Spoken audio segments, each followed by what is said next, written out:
So I've been working out for about 10 to 14 years at this point. I go to the gym pretty much every day in the past decade, like I said.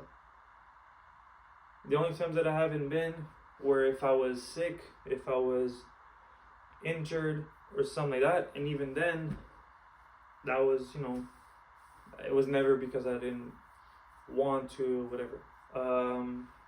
At least that I can remember. Anyway, so long story short, over time you get to practice something for so long, there's a lot of takeaways that you can do out of it. I think, at least for me, I started working out because I knew people that used to work out, and so they invited me to go with them, much like a lot of gym bros, whatever. And so you don't really have a clear goal at first. You want to get bigger, right, at a certain age, or you want to have the bicep, the legs or the shoulders, whatever it is.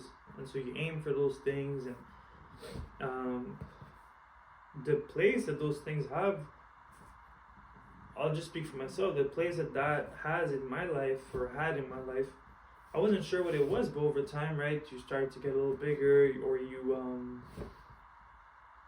aim for things, you start to understand the role that they have in your life. And so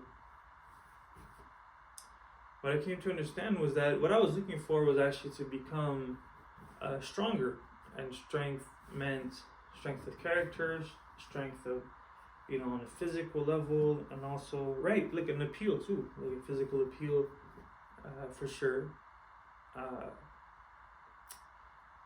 But then I realized that there were times when, depending on how I would approach workout, that I felt like I was getting closer to that goal, and times that I felt like I was, going away from it. And it was difficult to understand the difference. But through practice, and you go again, you go again, you go again, you start to tell some things, take away some points which help you get closer to an understanding. And then you can change your approach and master a bit more how you go about it. And what I realized was that there were times when I walked away from my workouts and I felt more inspired. I felt as though I had a clearer sense of self. I had a clear vision of the world. I had a more positive outlook. I was more present, and all those things. Then there were other times when I felt like I was more numb. I felt like as though that left me a bit more disoriented rather than have more clarity. And it became weird because it's like, in theory I did the same activity. Like I walked in here, I lifted weights, and I left. But if you're talking about strength, or you're talking about character, you're talking about all these things which are abstract, it's necessary for you to take into account the abstract part of yourselves with you into this activity. Because I think some of us can do it unconsciously, and it ends up with results. But for other people, you have to be more conscious about it, depending on what you can control and what you can't. If you have more awareness, and you have more awareness of your thoughts, or more awareness of your emotions,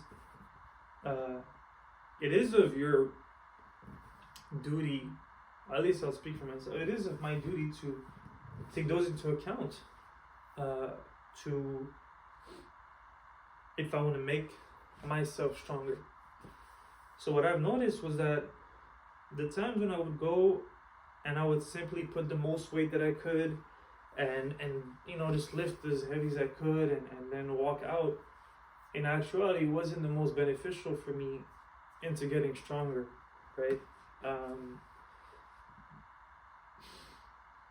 Because the things which hold you back in life are always going to be ego related. They're always going to be related to this, this idea that you have of yourself, this idea that you have of the world, which is either positive or negative, but sometimes that will come limit you into growing. But in order for you to overcome that limitation of ego, well, you have to make the ego weaker.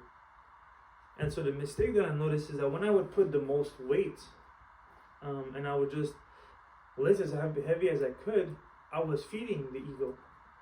Because if I was honest with myself, there was a little bit of dopamine coming from the fact that I had all this weight, and not everybody can do a certain weight, and there is that comes in play.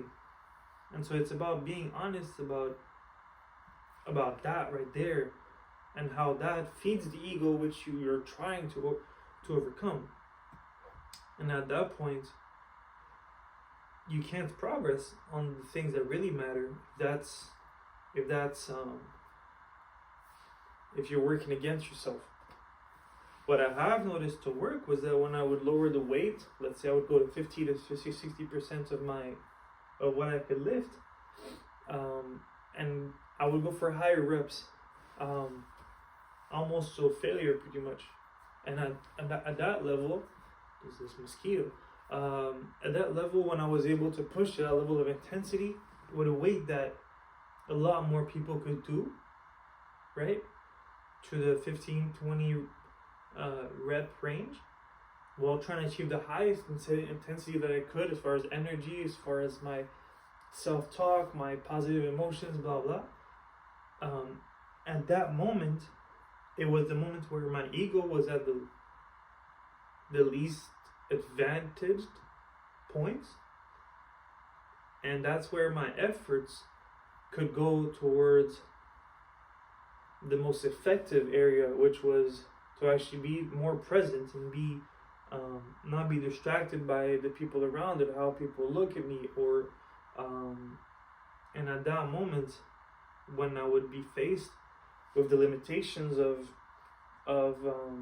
this thing which I repeat, the limitations, I would experience them mentally, but then it was about overcoming that right there.